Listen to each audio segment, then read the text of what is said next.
Ya ayyuhalladzina amanu sta'inu bisabri wassalah. Hai orang-orang yang beriman, mintalah pertolongan dengan sabar dan sholat. Oh, ya Allah, ini kan pesan makku gitu.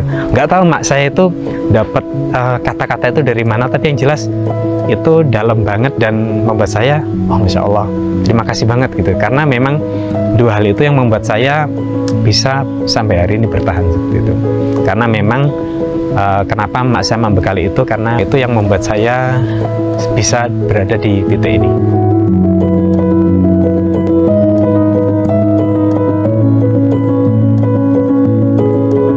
Perkenalkan, nama saya Alex Wijaya. Saya biasa dipanggil Kak Ale karena memang saya bergerak di bidang public speaking yang berhubungan dengan anak-anak. Jadi ketika saya memperkenalkan nama panjang saya kok kesulitan. Apalagi kalau di Indonesia nama Alex ini masih agak unik ya, karena orang sering terpeleset jadi namanya Alex. Makanya sekalian deh namanya jadi Ale gitu. Dan saya bisa dibilang sebagai seorang pendongeng. Saya berasal dari Malang.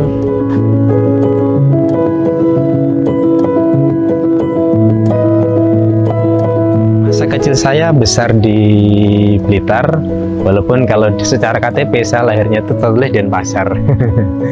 Terus di Blitar, terus kemudian masa kecil saya cukup menyenangkan, cuman saya punya sedikit masalah agak kurang pede gitu, karena saya dari kecil memang badan saya besar.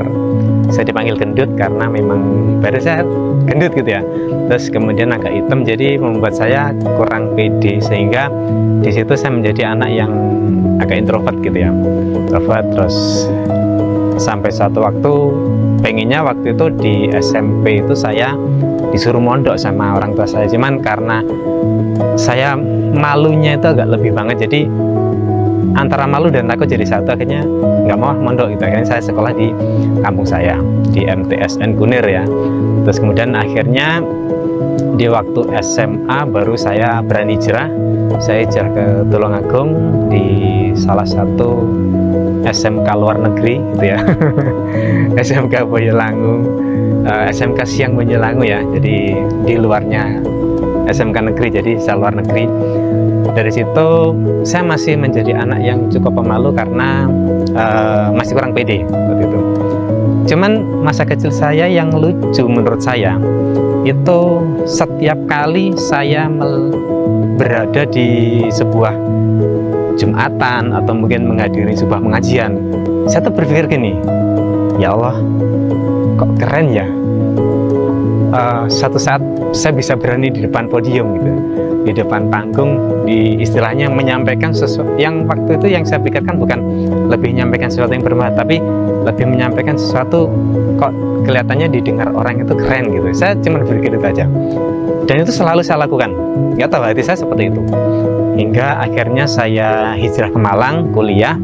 Alhamdulillah di masa kuliah itu saya punya sejarah. Tahun 2001 itu tes masuk perguruan tinggi, namanya masih UMPTN. Saya keterima di Sastra Indonesia UM, Universitas Negeri Malang. Lalu karena saya basicnya STM, kok kurang nyaman gitu ya dari STM ke Sastra Indonesia. Ternyata kemampuan bahasa saya cukup tinggi, makanya sama mentor waktu milih jurusan, pilihan pertama 2 itu teknik mesin, terus pilihan ketiga IPC, itu baru ngambil Sastra Indonesia. Cuman karena saya basicnya STM, tahun 2002 namanya sudah dari UMPTN ganti SPMB, saya ikut tes lagi, alhamdulillah keterima lagi di kampus UM jurusan S1 Pendidikan Teknik Mesin. Akhirnya saya mantap kuliah di situ, walaupun sebelumnya saya termasuk anak yang agak dalam tanda kutip benci jadi guru gitu kan.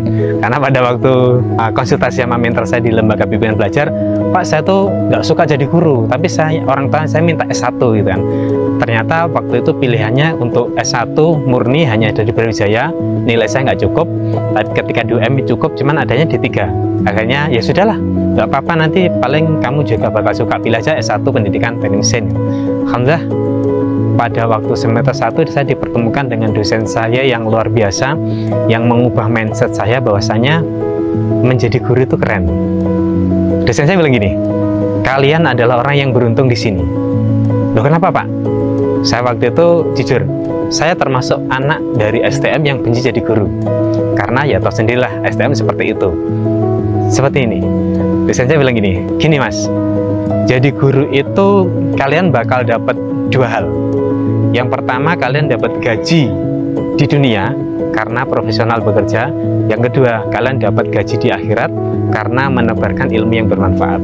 Dari situ saya wah, saya kan muslim, saya yang cari yang kedua nih yang lebih banyak saya cari gitu. Akhirnya dari situ saya semakin cinta jadi guru, walaupun di awal-awal saya menjadi anak masih pemalu gitu ya.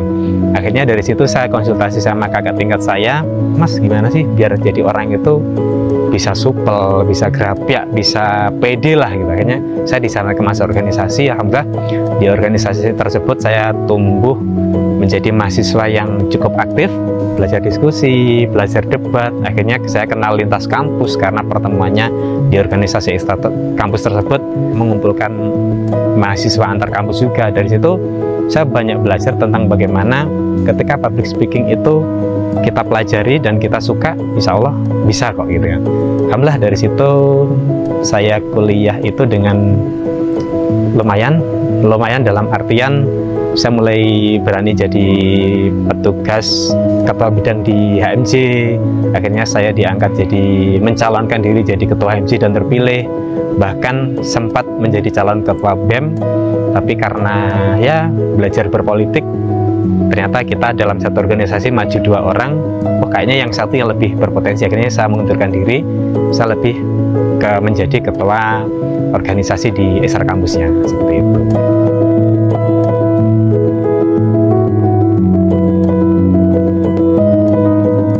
Untuk dari sisi public speaking sendiri ke bidang profesi, sebenarnya yang terjadi hari ini dibandingkan dulu itu masih agak jauh ya. Karena dulu di waktu kuliah itu seperti layaknya umumnya mahasiswa, karena saya suka seni, suka bermain gitar, bermusik, saya ngeband. Ngeband itu saya manggung di beberapa kampus, ya ikut parade seperti itulah. Bahkan sampai sempat grup kami menciptakan sebuah lagu, cuman karena kesibukan dan tertentu lagu itu belum pernah terekam, tapi masih ada di benak saya. Saya berharap suatu saat akan direkam gitu ya, karena lagu itu keren sih. Nah dari situ akhirnya cita-cita awal saya tuh jadi artis ya, karena sering nonton TV terus lihat artis, wah kok keren ya. Karena waktu itu masih zamannya lagu kami itu terinspirasi dari lagunya Coklat yang tentang Indonesia itu, Coklat Band itu, dan lagu kami juga membawa tentang Indonesia. Dari situ akhirnya saya sempat pernah tahun 2006 berangkat ke Surabaya untuk seleksi Indonesian Idol. Lucu banget.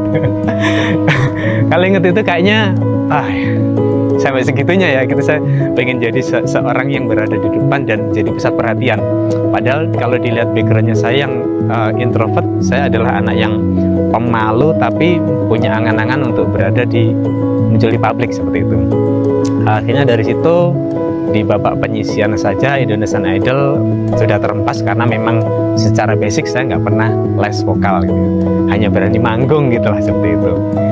Ya dari situ akhirnya aktivitas saya mulailah saya bekerja di sebuah warnet, dimana dari warnet itu saya mulai belajar tentang apa itu online, terus kenal mulai zamannya chatting YM, YM-an ya, masuk chat room dan lain sebagainya. Terus kemudian saya mulai kenal yang namanya dunia blogging. Dunia blogging disitulah yang membuat saya, oh ternyata di online itu nggak hanya chattingan aja ya, kita bisa sharing something gitu loh. Apalagi saya terdidik sebagai seorang guru, saya melihat blog ini adalah sebuah wadah untuk curhat, tapi ketika kita punya sebuah ilmu yang kita sharingkan, maka ilmu itu bisa dibaca oleh banyak orang. Maka kebermanfaatan di situ adalah bisa didapatkan dengan banyak. Nah, saya jadi teringat ke Malang. Pertama kali berangkat ke Malang, saya izin sama orang tua begini. Orang tua saya, terutama ibu saya, itu adalah seorang petani, ibu rumah tangga biasa. Juga kalau dibilang orang-orang pengajian kayaknya enggak. Kalau dibilang ya orang biasa lah istilahnya. Cuman ada satu pesan yang membuat saya hari ini, wow, ternyata pesan itu keren banget gitu ya. Ibu saya bilang begini, Le, dimanapun berada, kamu punya masalah apapun, pokok ingat 2 hal. Apa itu, Mak? Sabar dan sholat. Terus itu saya pegang mulai awal kuliah sampai saya menikah, sampai akhirnya akhir-akhir ini, karena saya memang bukan akhir ini ya, mulai awal saya bergerak di bidang dunia dongeng itu kan istilahnya dai untuk anak. Nah, saya akhirnya kan mempelajari agama nih. Ternyata apa yang dipesankan mak saya itu keren banget gitu loh. Saya waktu itu membuka mushaf Al-Quran di dalam surat Al-Baqarah ayat 153, salah satu bunyinya begini, ya ayyuhalladzina amanu sta'inu bisabri wassalah. Hei orang-orang yang beriman, mintalah pertolongan dengan sabar dan sholat. Wah, ya Allah, ini kan pesan makku gitu. Nggak tahu mak saya itu dapat kata-kata itu dari mana, tapi yang jelas itu dalam banget dan membuat saya, oh Masya Allah, terima kasih banget gitu. Karena memang 2 hal itu yang membuat saya bisa sampai hari ini bertahan seperti itu. Karena memang kenapa mak saya membekali itu, karena kami bukan dari keluarga yang kaya raya, ya biasalah, keluarga biasa aja. Dan alhamdulillah semua itu yang membuat saya bisa berada di titik ini. Terima kasih makku, I love you.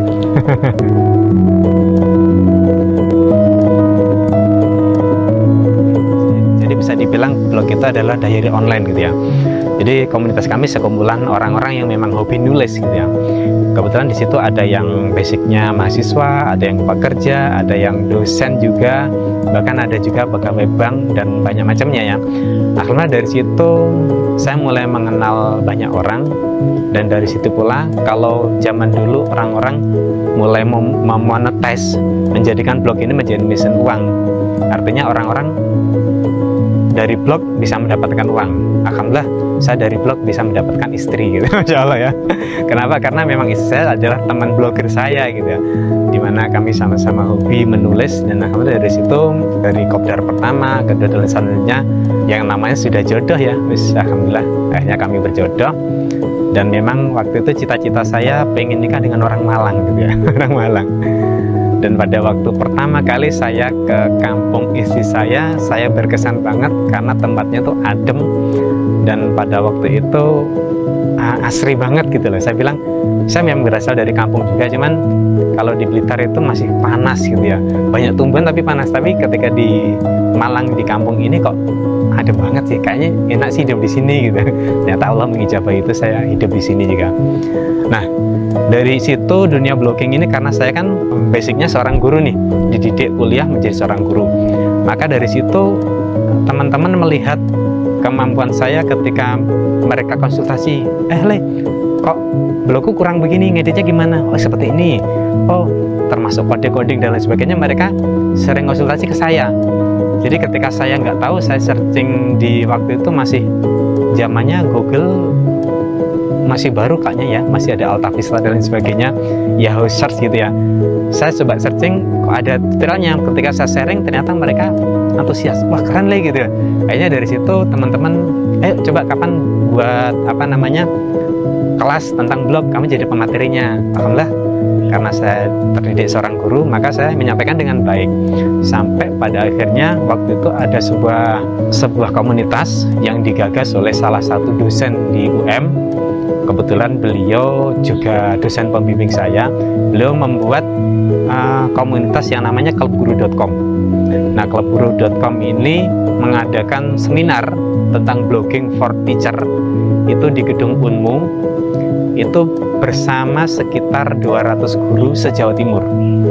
Alhamdulillah saya berada di depan dan saya men-sharingkan bagaimana tentang ngeblog, bagaimana caranya ngeblog untuk guru itu seberapa penting. Alhamdulillah dari situ feedbacknya bagus. Dan selanjutnya adalah ketika saya sudah menikah dengan istri, saya mulai membangun sebuah usaha. Sebuah usaha ya bisa dibilang UMKM gitu ya. Dari UMKM tersebut karena memang pada dasarnya mungkin ya secara genetiknya itu saya sangat mudah belajar sesuatu, sehingga ketika men-sharingkan sesuatu itu mudah dipahami gitu ya. Maka dari dunia blogging saya berpindah lagi berbicara tentang how to start a business.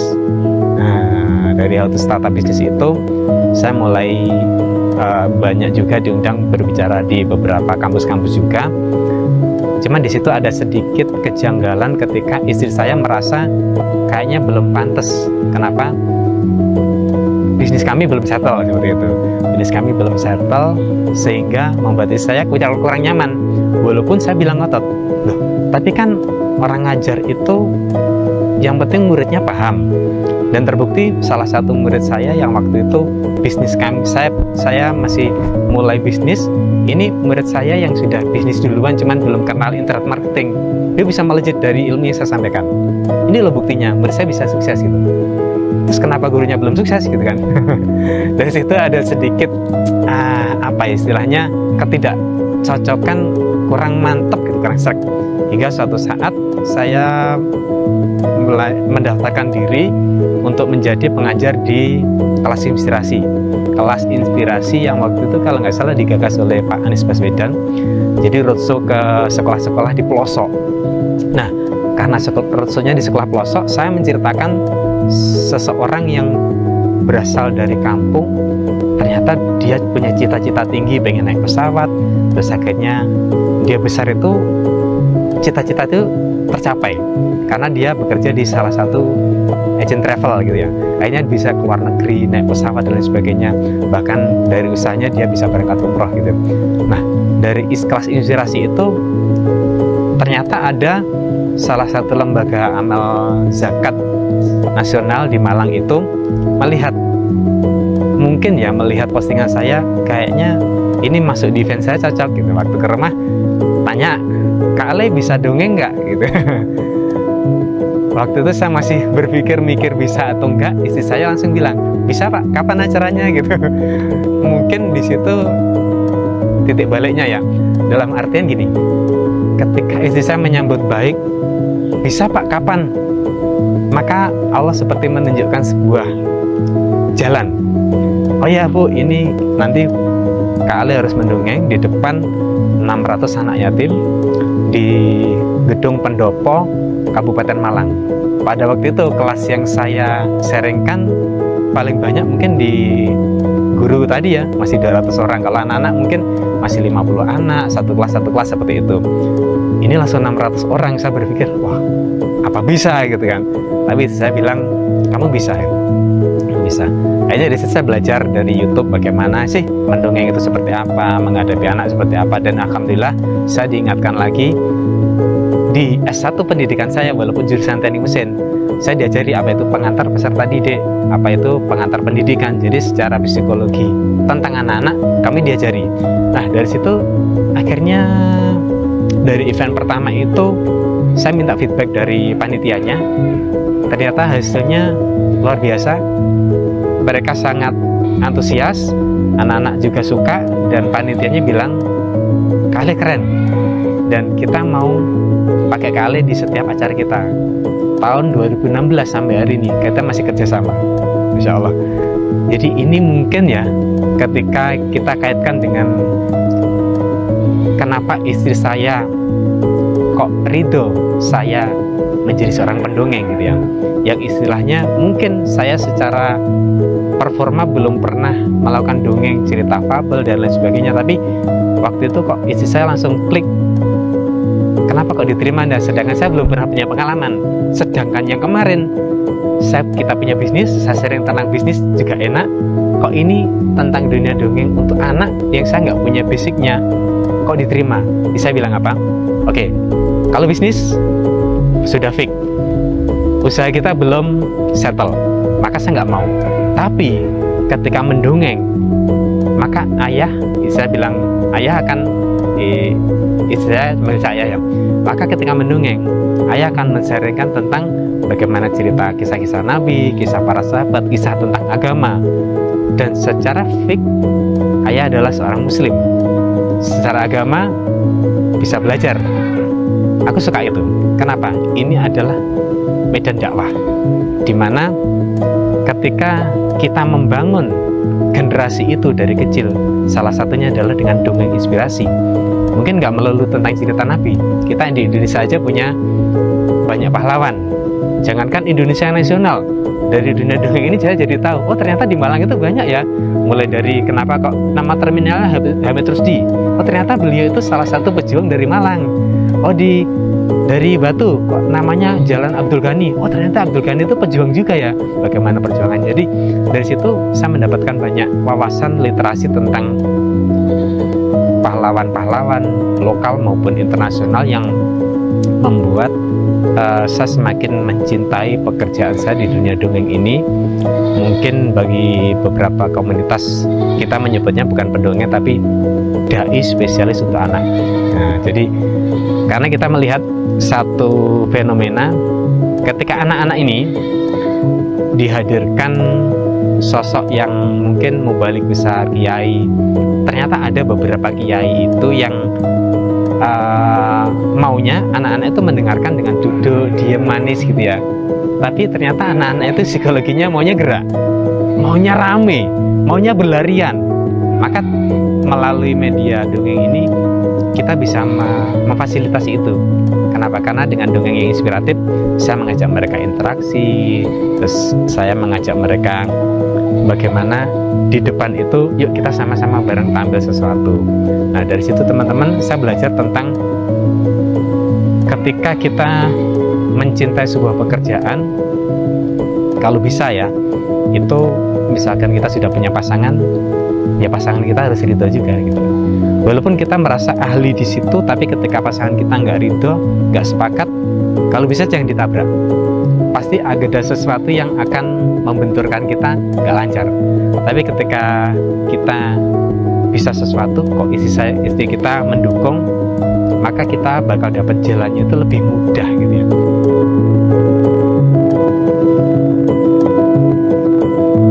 Alhamdulillah hari ini sukses memiliki 3 orang anak.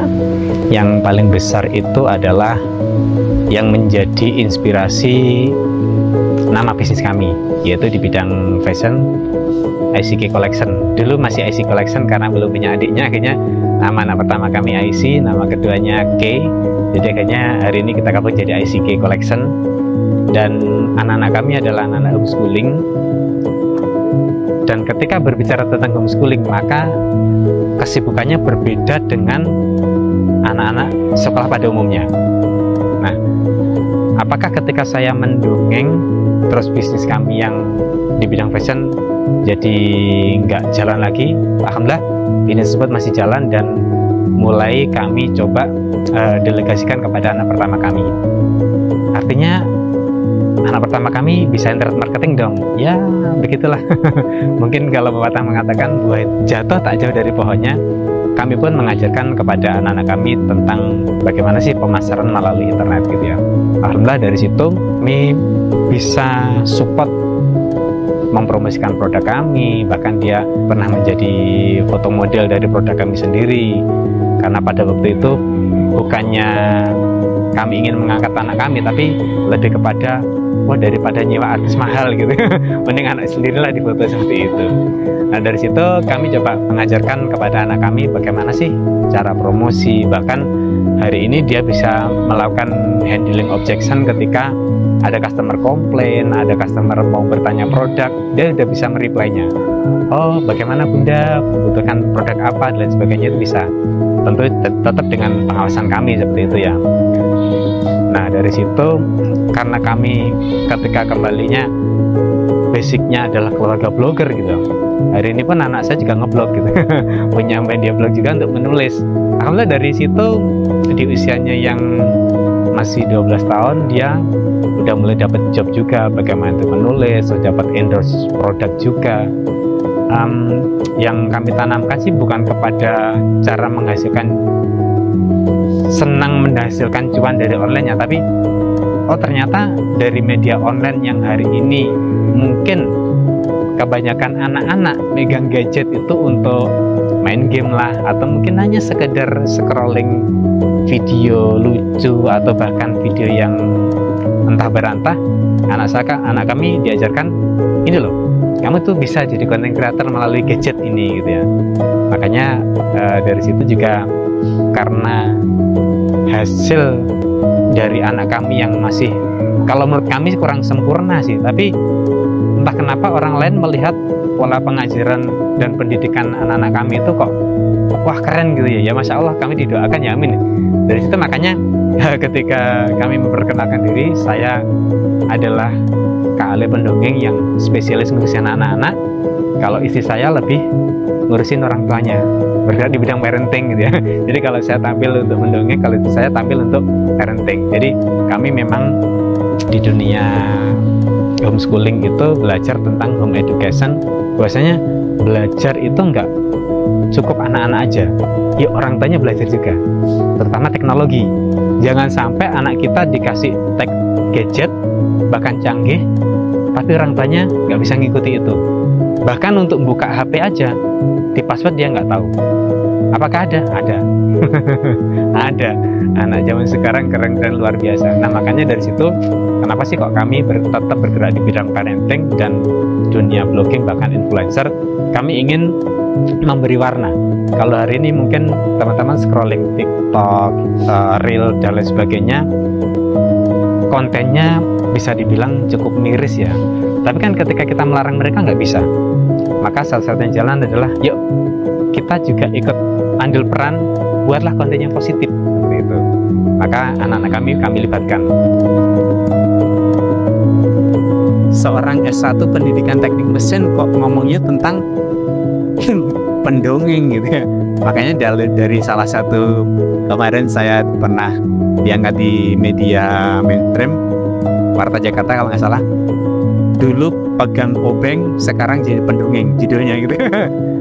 Ya saya bilang itu bukan sesuatu yang apa ya, yang hiperbolik, tapi memang ya saya sekolahnya di bidang mekanik gitu, tapi kok akhirnya kan jadi pendongeng.